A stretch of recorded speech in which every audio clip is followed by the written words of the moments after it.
Rome was eternal. The British Empire would never set. The Soviet Union was the future of mankind. And America is exceptional, different, special. Every single empire in history believed it was the exception, and every single one was wrong. You're watching the same movie that's played 100 times before. Different costumes, same ending. Denial, decline, collapse. The Romans couldn't see it. The British couldn't see it. And right now, in this very moment, the pattern is repeating and almost nobody wants to admit it. Today, we're going to dissect the disease that kills every great civilization. Not war, not famine, not invasion, something far more insidious. The belief that the rules don't apply to us. This is the autopsy of exceptionalism. And if you're paying attention, you might just recognize the symptoms. The Eternal City. In the year 400 AD, Rome had stood for over 1,000 years. A millennium of dominance. The citizens walking those marble streets couldn't conceive of a world without Rome at its center. Rome will last as long as the Colosseum stands. They had conquered the known world. They had built roads that still exist today. Their laws form the foundation of Western civilization.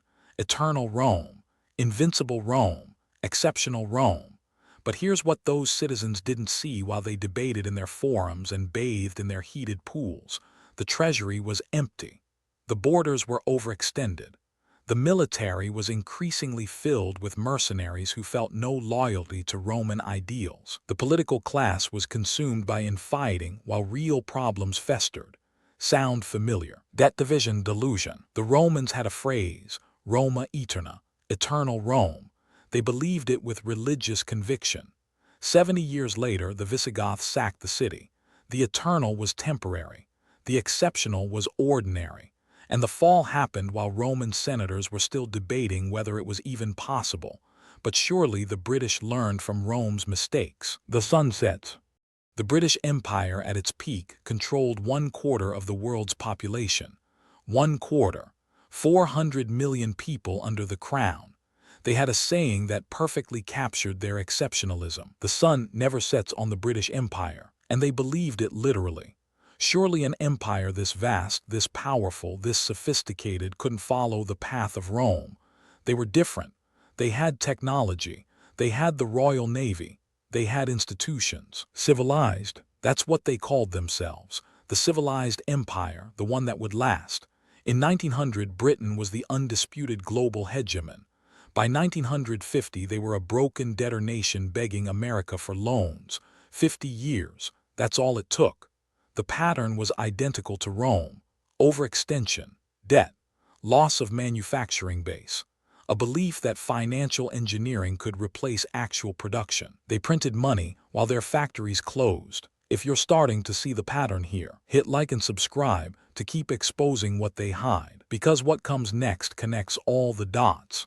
The British couldn't see it because they were too busy being exceptional. But there's one empire that was absolutely, positively, scientifically certain it was different. The inevitable future. The Soviet Union wasn't just an empire. It was, according to its believers, the scientifically determined future of all mankind. The victory of communism is inevitable. They had proof, mathematical proof, historical materialism, dialectical certainty. Every other empire might fall, but the USSR was built on science, on the laws of history itself. How could the laws of history be wrong?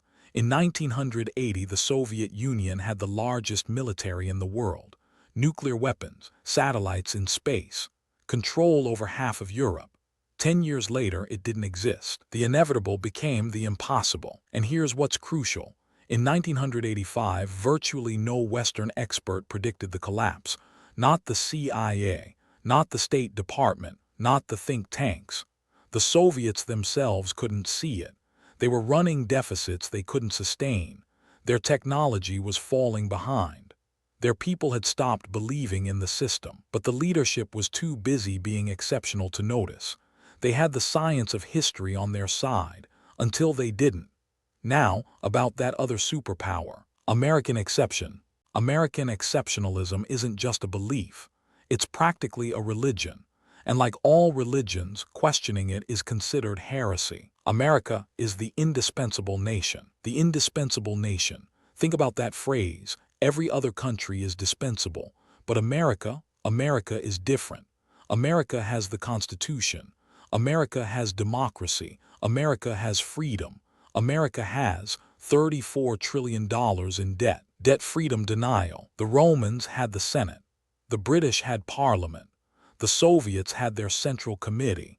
Each one believed their institutions made them immune to the patterns of history. America has outsourced its manufacturing base. Its infrastructure is crumbling. Its political system is gridlocked. Its currency is being printed at rates that would make a Roman emperor blush. But America is different because America is different. That's not an argument. That's a prayer. And prayers don't stop mathematical certainties. But what exactly is this disease that keeps killing empires? The disease. The disease isn't military. It isn't economic. It isn't political. Those are symptoms. The disease is the inability to see yourself clearly. Every empire develops a mythology about itself, a story that explains why it's special, why the rules that applied to everyone else don't apply to them. Rome believed it was chosen by the gods. Britain believed it was racially superior. The Soviets believed they had discovered the science of history. America believes it's the beacon of freedom. These mythologies serve a purpose. They unite people. They justify sacrifice. They explain hardship. But they also blind. Blind. When Rome's treasury was empty, they couldn't see it because eternal Rome couldn't run out of money. When Britain's factories closed, they couldn't see it because superior nations don't need factories. When the Soviet system stopped working, they couldn't see it because scientific history can't be wrong. Myth blindness collapse. The mythology that gives an empire strength in its youth becomes the blindfold that ensures its death. And there are very specific symptoms that appear in every case. The 7 symptoms. Every dying empire shows the same symptoms. 1. Unsustainable debt that requires money printing. 2. Military overextension across the globe. 3. Loss of manufacturing and productive capacity. 4. Political paralysis and internal division. 5. Growing wealth inequality and class tension. But there are 2 more that seal the fate. The 6th symptom is the financialization of the economy. When an empire stops making things and starts shuffling paper, the end is near. Rome debased its currency. Britain became a financial center as its factories closed. America now makes derivatives instead of steel. When the rate of return on capital exceeds the rate of growth, wealth concentrates until the system collapses. The 7th and final symptom is the most dangerous. The absolute refusal to acknowledge any of the other 6. Denial is the terminal stage. Right now, how many of these symptoms does America display? If you answered anything less than all 7, you're still inside the mythology. But here's where it gets really dark. The acceleration. Here's what history reveals that almost nobody wants to discuss. The collapses are accelerating. Rome took centuries to fall. Britain took decades. The Soviet Union took years. Each subsequent collapse happened faster than the last. And in the information age, everything moves faster. Ideas spread faster. Capital moves faster. Confidence evaporates faster. Speed changes everything.